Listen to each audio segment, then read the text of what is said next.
Olá, querida e amada igreja, que a graça e a paz do nosso Senhor Jesus Cristo esteja sobre a sua vida no dia de hoje, que possamos aí continuar orando, pedindo para que Deus aí restaure a saúde das pessoas que estão enfermas aí por causa deste vírus, que logo logo aí possamos estar novamente aí indo à igreja, comungando, como igreja, como irmãos, celebrando e ouvindo da palavra de Deus em nossos cultos. Esse é o nosso anseio, a nossa súplica para que todo esse tempo acabe logo e a gente possa voltar ao templo e cultuar ao Senhor.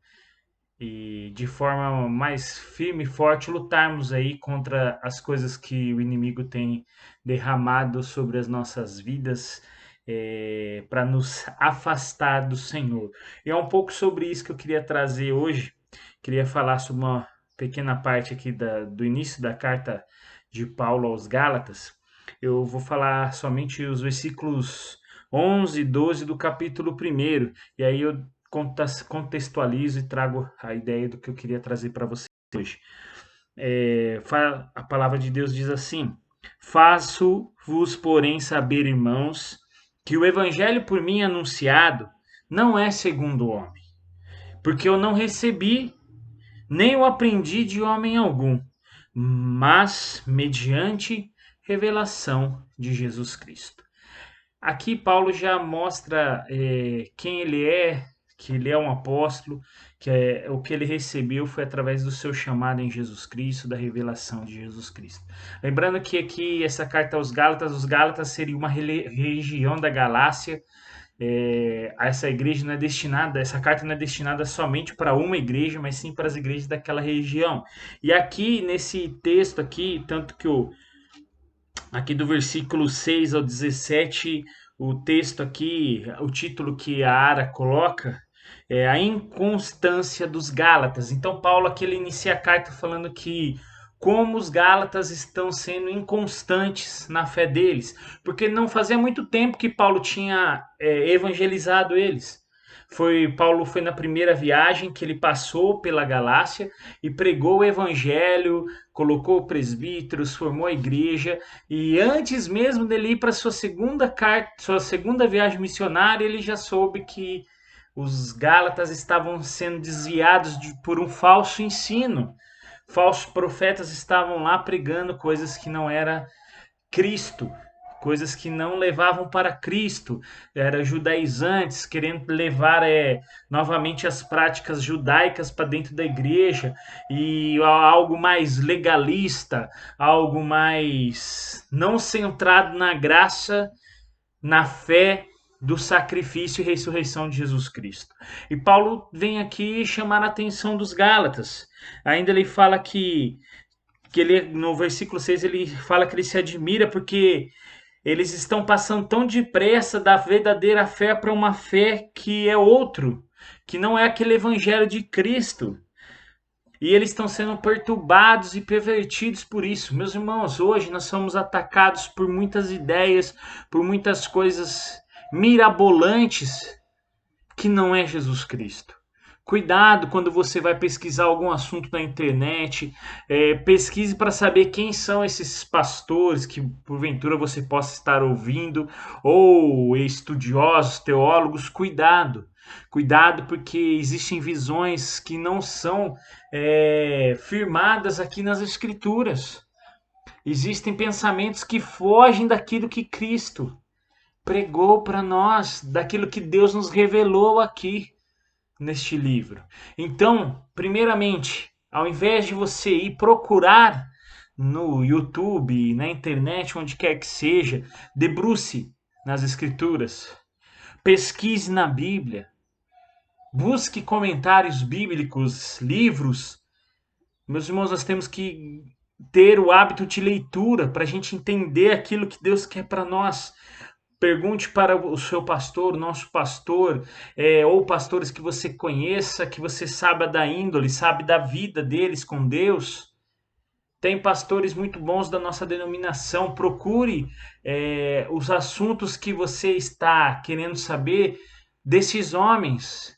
Temos várias pregações e estudos do Hernandes Dias Lopes, do próprio reverendo Augusto Nicodemos, do reverendo Leandro Lima, de muitos outros. O Emerson tem Maia, são pastores renomados da nossa denominação que trazem ensinamentos grandes. Temos aí o reverendo Emílio Garófalo, que também é fenomenal.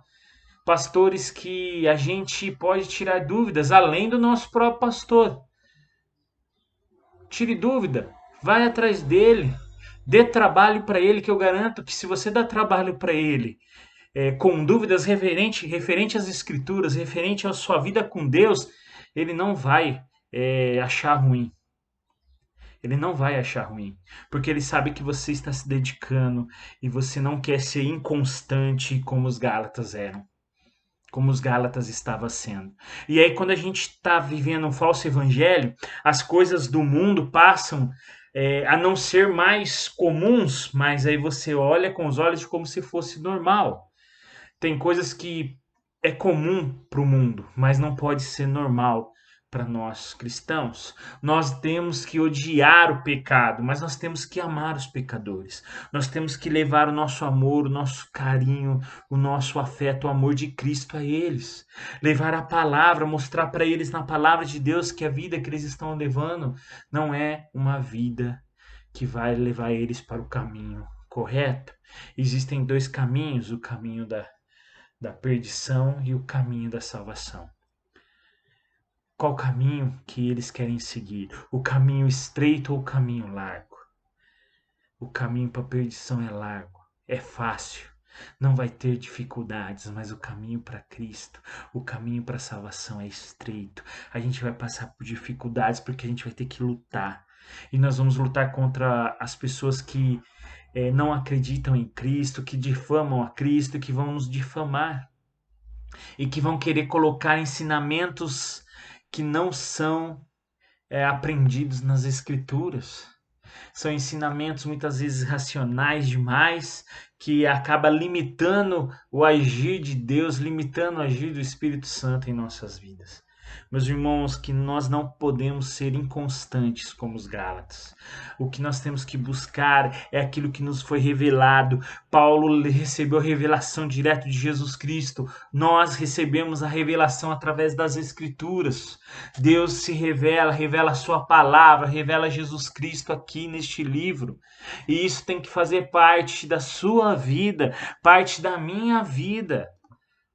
Meus irmãos, Deus está despertando no coração, não sei se vocês sabem, mas muitos irmãos de igrejas que não têm o costume de estudar a Bíblia, se identificam em estudar as Escrituras e os seus olhos abrem e eles não conseguem mais viver aquela vida de loucuras, mas reconhecem que as Escrituras têm que ser o manual da sua fé, o manual da sua vida.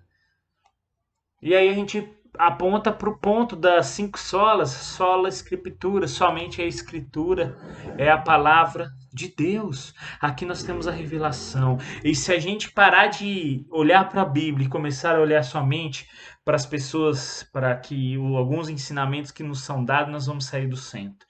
Porque se aquela pessoa não está ensinando o que realmente as escrituras traz, a gente vai estar aprendendo aquilo que é errado. E aí a gente vai vivendo uma inconstância. Aí o pecado pra gente não vai ter mais o peso que deve ter. Você não vai mais ficar triste quando peca. Você vai achar que é normal. E o pecado começa a virar o pecado de estimação.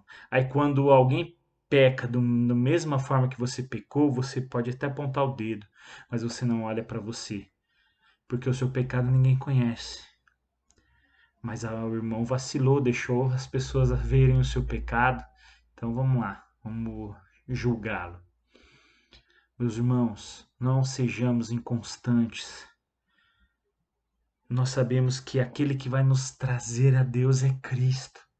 Ele morreu na cruz pelo meu pecado, pelo seu pecado, ele se entregou por nós e nós devemos nossa devoção, a nossa oração, a nossa vida a Jesus Cristo. Devemos pregar Jesus Cristo lá fora. Nós estamos vivendo um mundo de pandemia que muitas pessoas às vezes perderam as esperanças, apesar que hoje nós vemos que as pessoas estão insensíveis demais. Vemos que esse vírus já não é mais um problema. O problema é as limitações que são colocadas e as pessoas querem brigar com o governo, querem brigar com o presidente, prefeitos, com pessoas da saúde, estão se esquecendo que muitos estão morrendo. Aí nós já perdemos aí a pessoas conhecidas, a esposa do seu Osmar, faleceu de Covid, do nosso diácono Osmar, um tio da minha esposa, da Patrícia, faleceu de Covid, teve parentes da Neuraci, a esposa do pastor que faleceu de Covid. Meus irmãos, nós temos que nos sensibilizar para essas percas. São muitas mortes, isso é algo que é verdadeiro. E a nossa inconstância da vida nossa com Cristo nos afasta e nos torna insensíveis a coisas como essa. Meus irmãos, nós precisamos levar o amor de Cristo a essas pessoas. Nós precisamos apresentar a Cristo para elas. Que não sejamos inconstantes como os Gálatas, mas que na nossa vida o verdadeiro Cristo seja o centro da nossa vida e as Escrituras sejam o nosso manual. Amém?